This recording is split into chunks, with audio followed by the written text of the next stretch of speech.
What is up, guys? Del Boy here.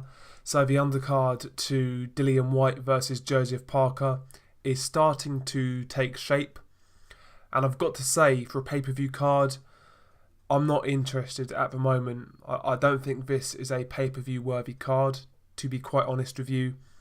And unless they add something amazing, I'm not really going to be paying for this card. But I'll briefly run through some of the fights that have been made. Katie Taylor's fighting like anybody cares. Joshua Buatsi is fighting Ricky Summers. Now, ordinarily, I think that's a decent little step-up fight. Ricky Summers has fought for a British title. He fought Frank Buglioni. He made a good account of himself.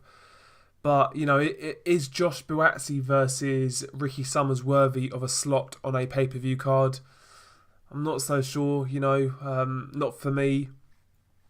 Also on the card, you've got Conor Benn rematching the Frenchman Cedric Pienaud. Obviously, he fought Pienaud back in December, I want to say, and was very lucky to win the fight. That rematch is taking place on this card. I'm glad he's rematching Pienaud, but again, should not be on a pay-per-view card. And the main fight I wanted to talk about was Kell Brook versus Brandon Cook. Now, we've been hearing about Kell Brook fighting for world titles at 154, fighting, a big name opponent in the summer, and we're left with Brandon Cook.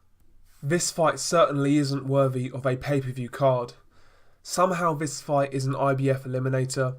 Obviously, Jarrett Hurd holds the IBF Super Welterweight title, and I'm presuming from what I'm reading, the winner of this fight will become his mandatory, which is all well and good, but how on earth are these guys fighting for that position? Kell Brook has had one fight at a weight coming off back-to-back defeats. And Brandon Cook, he suffered a bad loss to Kanat Islam. Kanat Islam comprehensively beat him. He outboxed him and stopped him. He's had a couple of low-level comeback fights.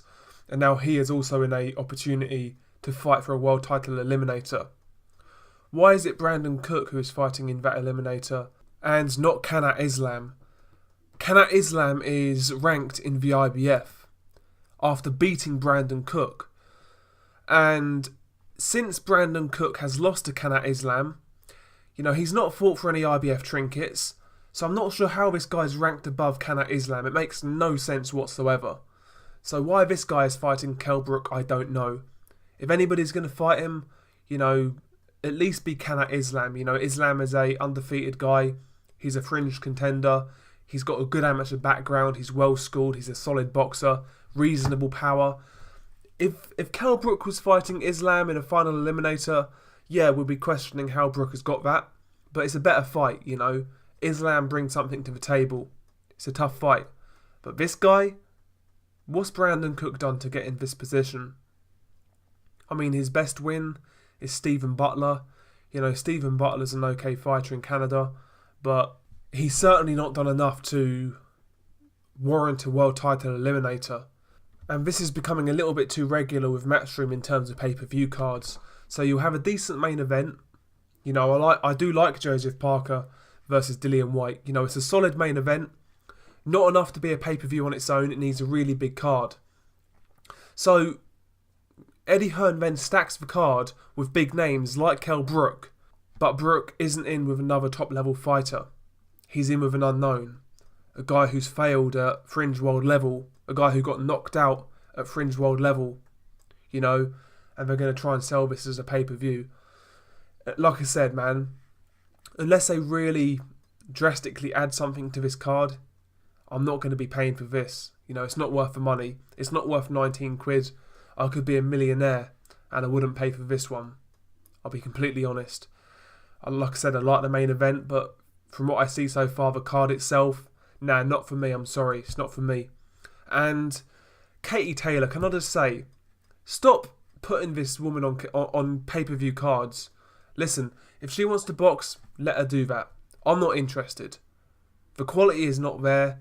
The fights are boring. I don't care about Katie Taylor fights. I'm sorry. I can sit here and fake it and say, do you know what? It's lovely to see Katie Taylor get her chance, to try and shine. But I'm just not interested. The quality is just not there in women's boxing. It's not. And over here in the UK, I think women's boxing is really It's starting to be forced down our throats. I don't like it. I don't think I've ever watched a woman's fight and thought, do you know what, I enjoyed that. Genuinely. And I'm not trying to be disparaging. I'm not trying to be disrespectful. But it's just not entertaining to me. And like I said, I can sit here and lie and say it is.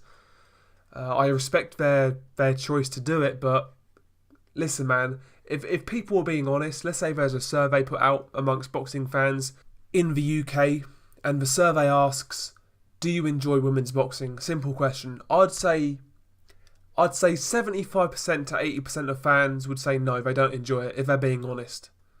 Because everyone I speak to, who I watch boxing with on big pay-per-view nights, like when Joshua fights, for example, and there's Katie Taylor on the undercard, nobody cares.